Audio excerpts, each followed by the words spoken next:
विठ्ठल श्री ज्ञानदेव तुकाराम पंढरीनाथ भगवान की जय। गोपाल कृष्ण भगवान की जय। श्री गुरुदेव भगवान की जय। काशी विश्वनाथ भगवान की जय। ओम नमः पार्वती पते हर हर महादेव। नमो सद्गुरु तुकया ज्ञानदीपा। नमो सद्गुरु सच्चिदानंद रूपा। नमो सद्गुरु भक्त कल्याण मूर्ति। नमो सद्गुरु भास्करा पूर्ण कीर्ति। गुरुर्ब्रह्मा गुरुर्विष्णु गुरुर्देवो महेश्वरा। गुरु साक्षात् परब्रह्म तस्मै श्री गुरवे नमः। तस्मै श्री गुरवे नमः। चला। महाराशी शिवे कोपे ब्राह्मण तो नव्हे। तया प्रायश्चित्त काही देह त्याग करिता नाही। नातळे चांडाळ त्याचा अंतरी विटाळ। ज्याचा संग चित्ती तुका म्हणे तो ते याती। श्रीमंत श्री जगद्गुरु तुकाराम महाराज ते माणसांना हळू बोला। या अभंगामधून क्रोध करणं हे किती आपल्यासाठी घातक आहे याविषयीची मीमांसा करतात।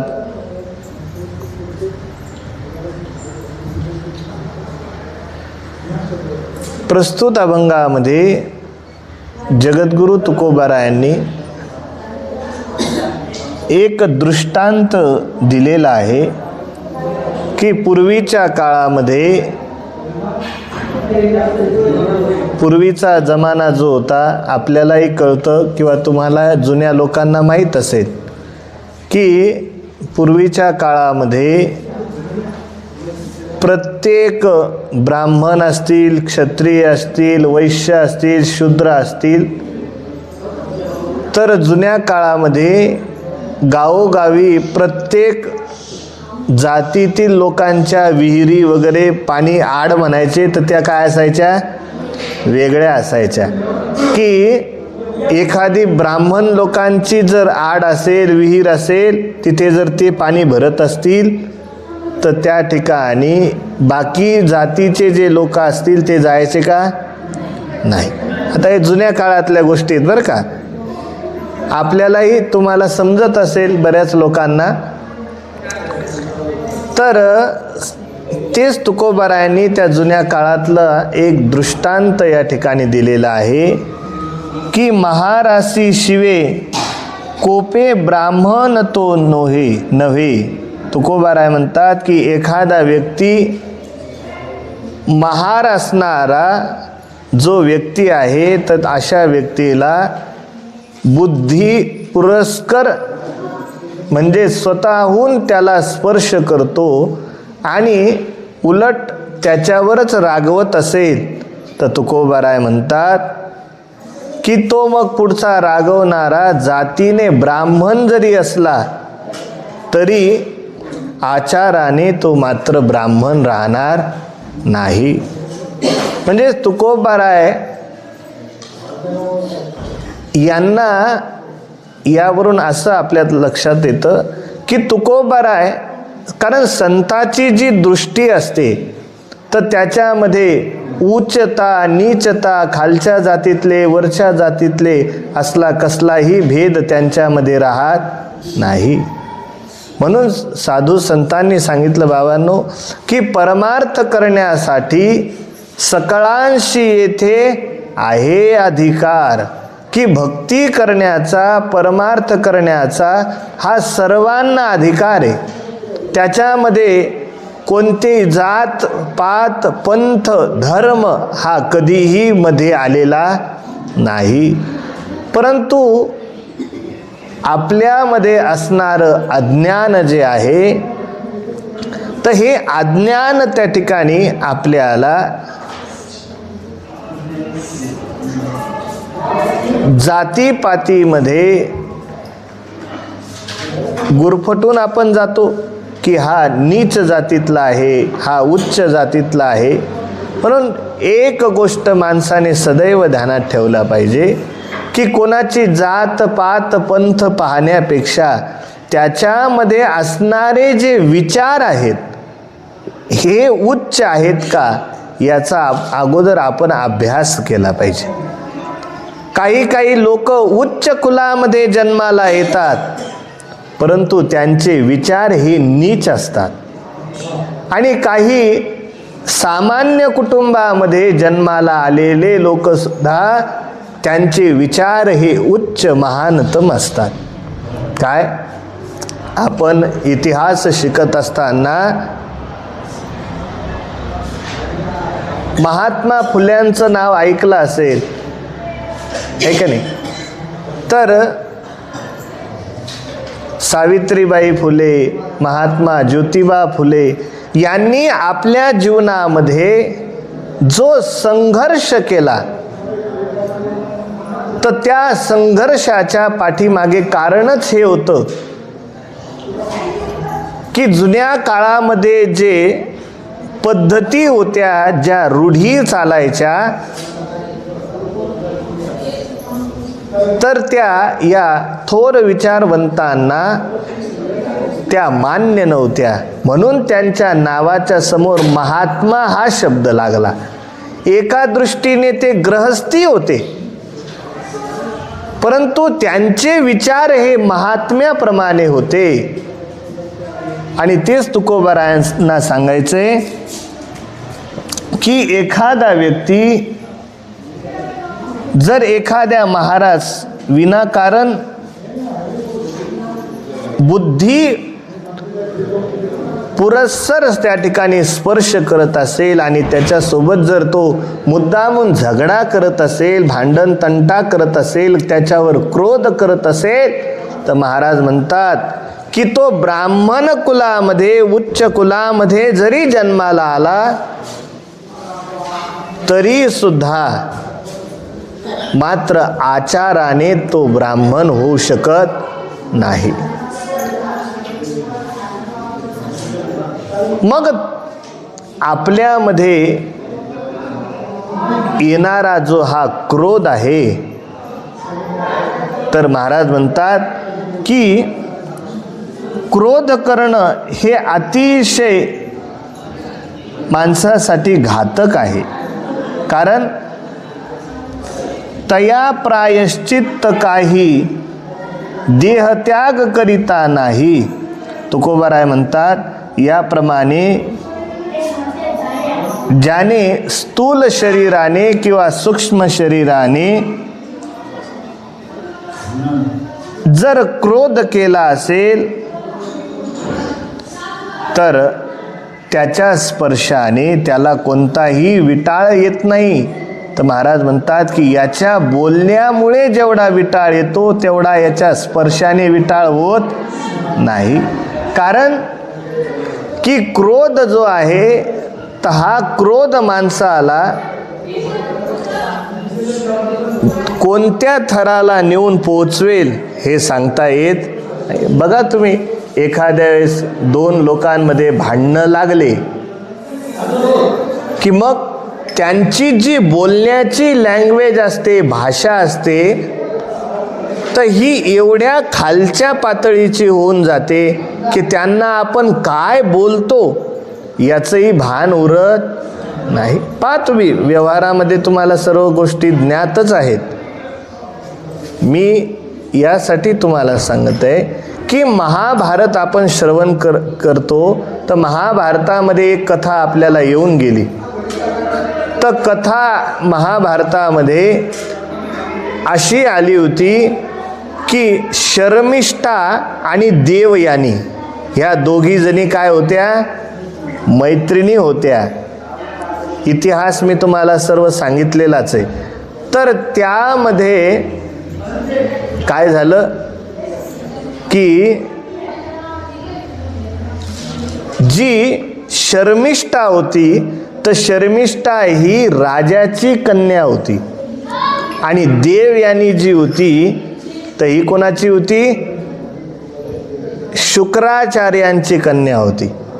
एक दिवस काय झालं की ह्या दोघी स्नानासाठी गेल्या आणि स्नान वगैरे झालं. गडबडीमध्ये देवयानीकडून ही जी शर्मिष्ठा आहे तर देवयानीने तिचेच कपडे घालून घेतले. चुकीनं झालं ते, परंतु जी शर्मिष्ठा होती ती राजाची कन्या असल्यामुळे तिला अहंकार तिच्या अंतःकरणामध्ये होता, मनात, आणि ती तिच्यासोबत तिथेच भांडू लागली. त्या दोघी इतक्या पक्क्या मैत्रिणी होत्या, परंतु आज ती शर्मिष्ठेनं काय केलं की तिला सांगितलं, म्हटले काढ माझे कपडे. आता ती म्हटली अगं जाऊ दे, आता चुकून हुकून झालं, ठीक आहे म्हटले मी तुला कपडे काढून देते, मी माझे घालील, तू तुझे घाल. त्या शर्मिष्ठेनं काय केलं की तिचे वस्त्र अंगावरचे काढून घेतले. आता तिला दुसरे घालू द्यायचे का नाही तिचे परत, तर तसंच ती नग्न अवस्थेमध्ये तिला विहिरीत लोटून दिलं. काय? कोणाला? शुक्राचार्यांच्या कन्येला, देवयानीला तसंच लोटून दिलं. आता तिच्या अंगावर एकही वस्त्र नाही आणि उलट तिचे कपडे घेऊन हे सगळे तिच्या सोबतीने मैत्रिणी आणि या सर्व राज्यामध्ये निघून आल्या. ती शर्मिष्ठा देवयानी त्या विहिरीमध्ये एकटीच होती. काय? मग पुढे फार मोठा इतिहास आहे, मला एवढा विस्तार करायचा नाही. आणि मग तिचा आणि बराच मोठा प्रसंग आहे, तिला सुद्धा काढलं, सर्व झालं. आणि नंतर मात्र त्या देवयानीला एवढा राग तिचा आला की ही माझी मैत्रीण होती, चुकीनं माझ्याकडून तिचे कपडे काय बदल झाला तर हिने मला विहिरीमध्ये ढकलून द्यावं. आणि तिला एवढा क्रोध आला आणि तिने आपल्या, कारण ती शर्मिष्ठा जी होती ती एवढं बोलली होती त्या देवयानीला की अगं तुझा जो बाप आहे म्हणजे शुक्राचार्य, हा माझ्या बापाच्या हाताखाली त्या ठिकाणी काम करायला आहे, तुमचं पोट आमच्या भरोशावर आहे, अशा अपशब्दामध्ये ती बोलली. ते शब्द त्या ठिकाणी देवयानीला लागले. पहा, क्रोध सांगायचा आहे मला. आणि ज्यावेळेस ती देवयानी घरी परत आली, परत आल्यानंतर देवयानी अतिशय रागामध्ये होती. शुक्राचार्याने विचारलं, पोरी अगं एवढा क्रोधित तुझा चेहरा का दिसत आहे? मग तिने घडलेला सर्व इतिहास सांगितला. महाभारतामध्ये तुम्ही पाहून घ्या, विस्तार आणि ही कथा वर्णन आलेली आहे. तर मला एवढंच सांगायचं आहे की तिचा क्रोध पाहिल्यानंतर शुक्राचार्यांनी तिला एकच उपदेश केला. म्हटले बघ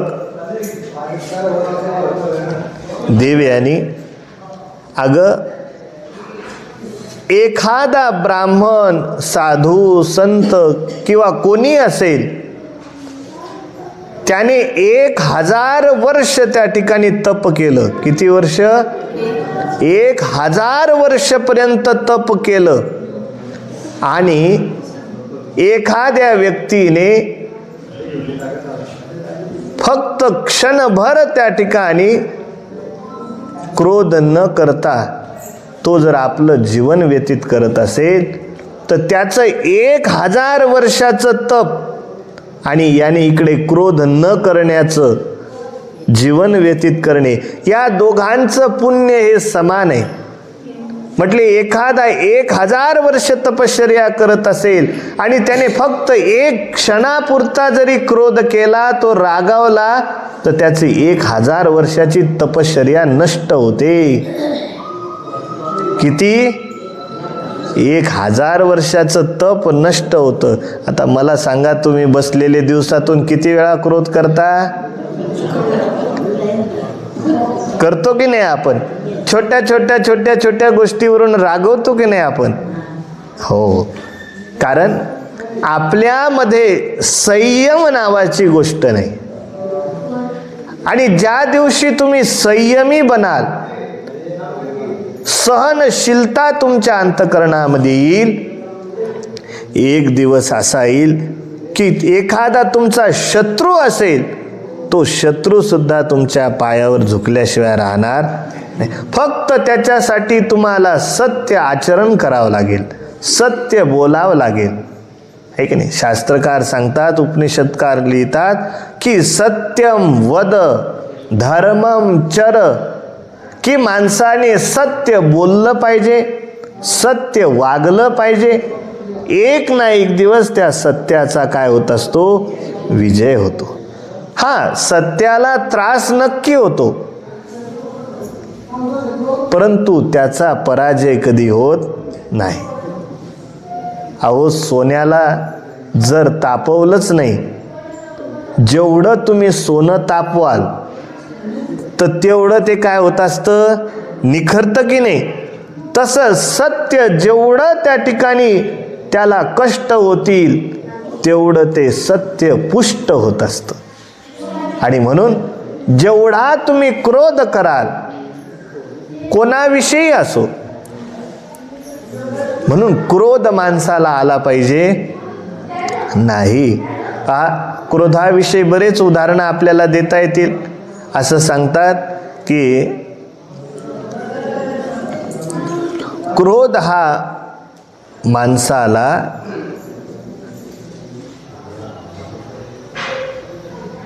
जर येऊ द्यायचा नसेल, तर त्याच्यासाठी संतांनी जे काही आपल्या जीवनामध्ये आचरण केलं, तर त्या आचरणाचा, त्यांनी केलेल्या उपदेशाचा, त्यांनी आपल्या जीवनामध्ये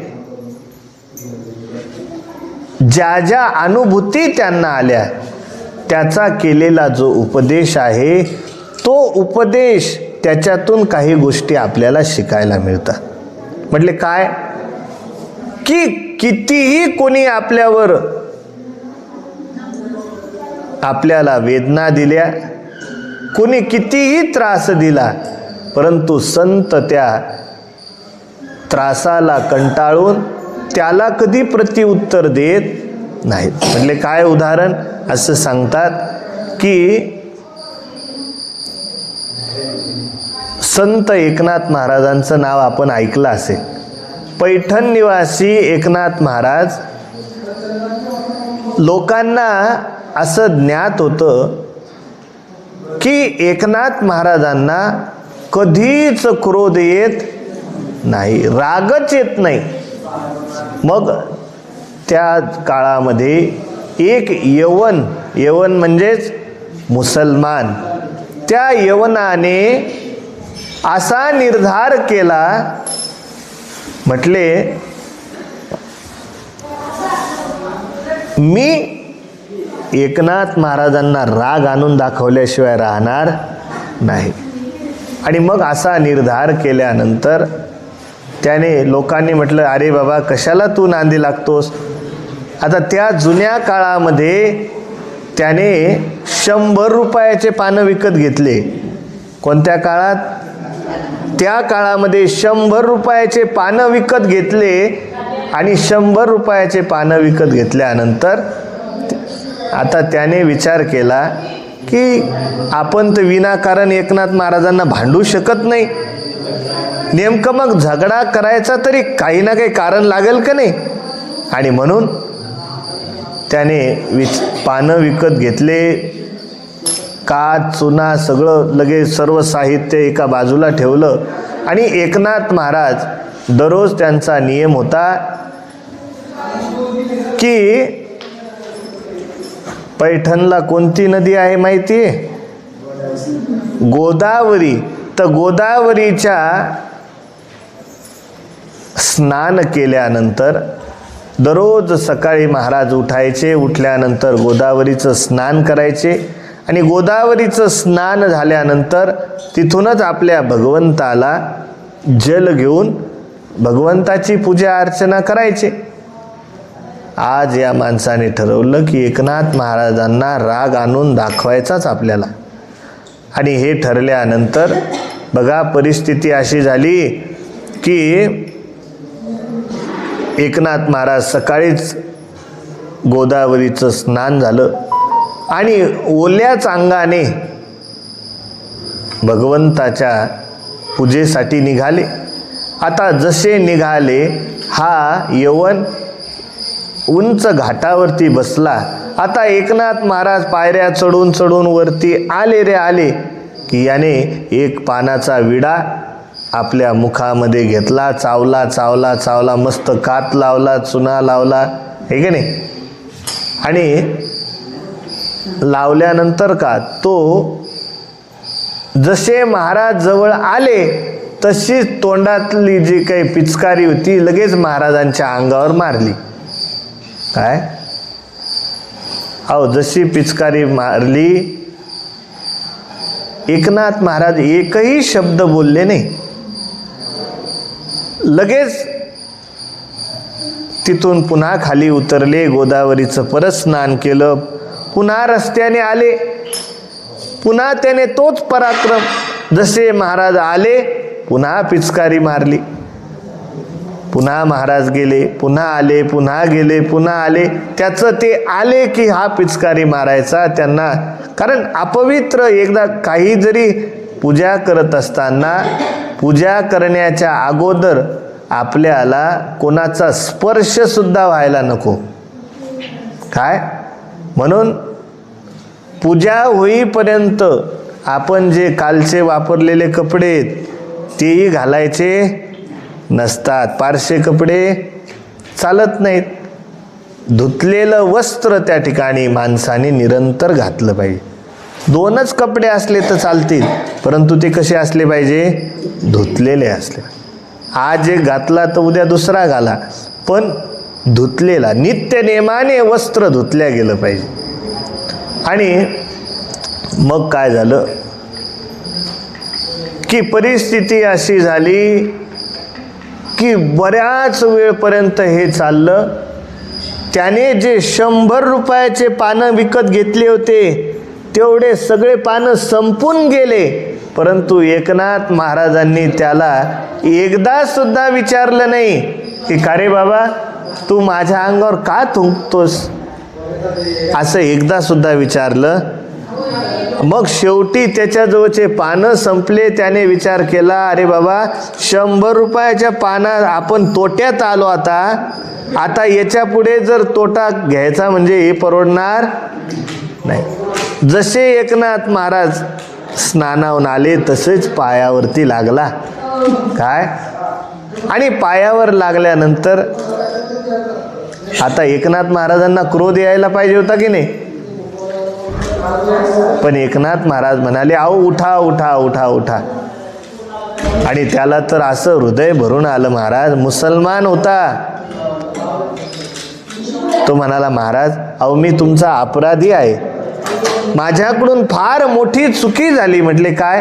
अहो तुमच्यासारख्या संतांना मी एवढा त्रास दिला, एवढ्या वेळेस नाना तुमच्या अंगावर थुंकलो, मात्र तुम्ही एकदा तरी मला विचारायचं होतं की का रे बाबा मी तुझा काय गुन्हा केलाय, का त्या ठिकाणी लोक का तू मला त्रास देत आहे. असं म्हटल्यानंतर त्यावेळी एकनाथ महाराज म्हणाले, अरे बाबा उलट तुझे माझ्यावर उपकार झाले. म्हटले का? अरे बाबा आज तुझ्या कृपेमुळे मला गोदावरीचं 108 वेळा स्नान घडलं. तसं मी करायच्या मनामध्ये संकल्प जरी केला असता तर घडलं असतं का? नाही. पण तुझी कृपा झाली आणि म्हणून मला 108 स्नानं घडली. आहे की नाही? ही साधूची दृष्टी आहे. आता तुम्ही आम्ही असतो तर काय केलं असतं बरं? अहो आपल्या शेजारी नुसता अंगावर पिचकारी उडायचं जाऊ द्या, नुसता थेंब जरी उडला असता तर तुम्ही एक कानाखाली ठेवून दिली असती की नाही? खरे तुला दिसत नाही का? असं नाही का? तसं नाही का? खरं आहे का नाही? तर सांगायचं तात्पर्य हे आहे की तुकोबाराय म्हणतात, बाबांनो की क्रोध जो आहे तर हा क्रोध निर्माण तरी कसा होतो, तर सांगतात की क्रोध येण्यामागचं कारण आहे की साधू संतांनी आपल्या जीवनामध्ये क्रोधावरती विजय कसा मिळवला. तर सांगतात की आपण विषयी लोकांच्या संगतीमध्ये राहतो. काय, जे विषय भोगणारे आहेत अशा विषयी लोकांच्या संगतीमध्ये राहिल्यामुळे त्याचा परिणाम असा आहे की आपली कामना पूर्ण झाली नाही, इच्छा पूर्ण झाली नाही की मग आपल्याला काय येतो, राग येतो की नाही. का रे तू माझ्या मनासारखं काम का केलं नाही, माझं का ऐकलं नाही, आपण रागवतो महाराज. आणि ज्याचं जीवन कामना रहित झालेलं आहे, अहो कशाची कामना करण्याची इच्छाच नाही, काही भेटण्याची इच्छाच नाही, तर त्याच्या जीवनात क्रोध येईल का, नाही ना. म्हणून आपल्या अंतःकरणामध्ये एवढ्या कामना आहेत, एवढ्या इच्छा आहेत की आपल्याला वाटतं की सर्व आपल्या मनासारखं झालं पाहिजे. ठीक आहे. म्हणून सासूचे सुनाशी भांडणं, सुनाचे सासूशी भांडणं, सासऱ्याशी भांडणं, पोराशी भांडणं, घरात शांती राहते का, का राहत नाही, की आपल्याला वाटतं की हा आपल्या मनासारखं करत नाही. आणि सामान्यतः व्यावहारिक दृष्टीने विचार केला तर कधीच कोणाच्या मनासारखं कधी होत, क्वचित एखादं घर असेल की सर्व एकमेकाला धरून चालत असतील, पण शक्यतो होतं का असंही नाही होत. आणि म्हणून तीच तुकोबाराय म्हणतात की बाबांनो, क्रोध जो आहे तर हा भगवान गीतेमध्ये सांगतात की क्रोधामुळे काय होतं, तर क्रोधात भवती सम्मोह, सम्मोहा स्मृतिविभ्रम, स्मृतिभ्रंशात बुद्धिनाशो, आणि बुद्धिनाशात प्रणश्यती. की क्रोधामुळे, क्रोधात भवती सम्मोह, क्रोधामुळे सम्मोह निर्माण होतो. सम्मोह हा स्मृतिविभ्रम आहे का नाही, आणि स्मृतिभ्रंश झाला की स्मृतिभ्रंशात बुद्धिनाशो, बुद्धीचा नाश होतो. म्हणून जास्त क्रोध करणारे जे असतात तर त्यांची बुद्धीचा विकास लवकर होत नाही. म्हणून ध्यानात ठेवा. पहा तुम्ही, जे विद्वान लोक असतात ते अतिशय अल्प बोलतात, अल्प, कमी. काय, त्यांना राग जरी आला ना तर ते राग असा तुमच्या आमच्यासारखं लगे शिव्या देऊन लगे मोकळं नाहीत होत. राग जरी आला तर ते त्यांच्याच भाषेमध्ये अतिशय, आम्ही एका ठिकाणी गेलो एकदम उच्च कुलामध्ये, आता त्यांच्या नौकराला बोलत असताना सुद्धा ते मालक असे बोलत होते, आपल्याला वाटत होतं की हे किती सामान्य बोलत आहे, पण ते म्हणत हे रागावून बोलणं यांचं काय. मग नौकराला बोलताना सुद्धा ती मर्यादा असली पाहिजे. आणि म्हणून तेच तुकोबाराय म्हणतात की बाबांनो, की एखादा जर विनाकारण क्रोध करत असेल तर, आणि त्याने ठरवलं की तया प्रायश्चित्त काही, देहत्याग करिता नाही. तुकोबाराय म्हणतात की एखादा विनाकारण त्या महाराला स्पर्श करून त्याच्या स्पर्शामुळे जर क्रोध करत असेल, त्याला विटाळ मानत असेल, तर अशा व्यक्तीने देहत्याग जरी केला किंवा प्रायश्चित्त जरी करण्याचा प्रयत्न केला तरी सुद्धा त्याच्या त्या पापाची निवृत्ती होत नाही महाराज. म्हणून तुम्ही पहा, पांडुरंगाचे जे भक्त आहेत तर प्रत्येक जातीमध्ये काय, भगवंताचे भक्त हे प्रत्येक कुलामध्ये जन्माला आले, है का नाही. आपण हा उच्च नीच काही नेने भगवंता तिष्ठे भाव भक्ती देखोनिया हा जो अभंग आहे, तर या अभंगामध्ये भक्तांची यादीच वाचून दाखवली की कोणत्या भक्तासाठी भगवंताने काय काय केलं. तर प्रत्येक जाती वर्णातील त्या कुलामध्ये वेगवेगळे संत निर्माण झाले. आणि तेच तुकोबाराय म्हणतात की बाबांनो, तर अशा व्यक्ती देहांत प्रायश्चित्त जरी करू इच्छित असेल तर त्याचाही त्या पापाची निवृत्ती होऊ शकत नाही. आणि पुढे महाराज म्हणतात, नातळे चांडाळ त्याचा अंतरी विटाळ. त्या ठिकाणी ज्याला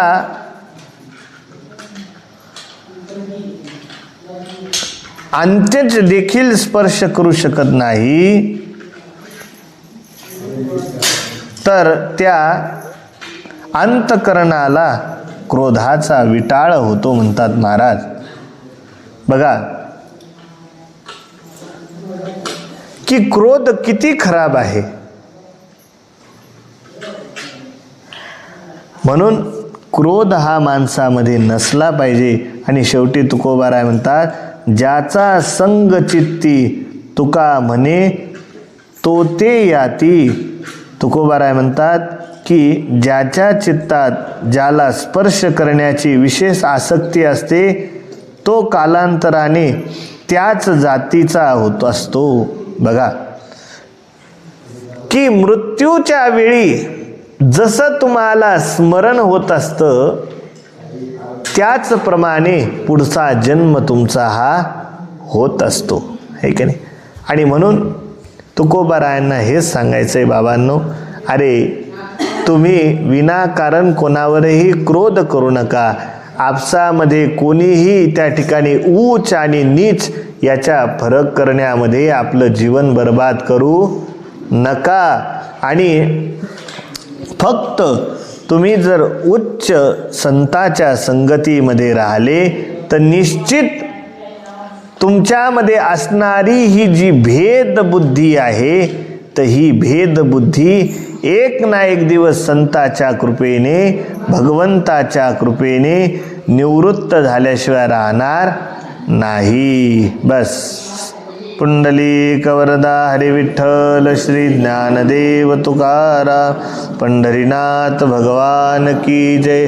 गोपाल कृष्ण भगवान की जय. श्री गुरुदेव भगवान की जय. काशी विश्वनाथ भगवान की जय. ओम नमः पार्वती पते. हर हर महादेव.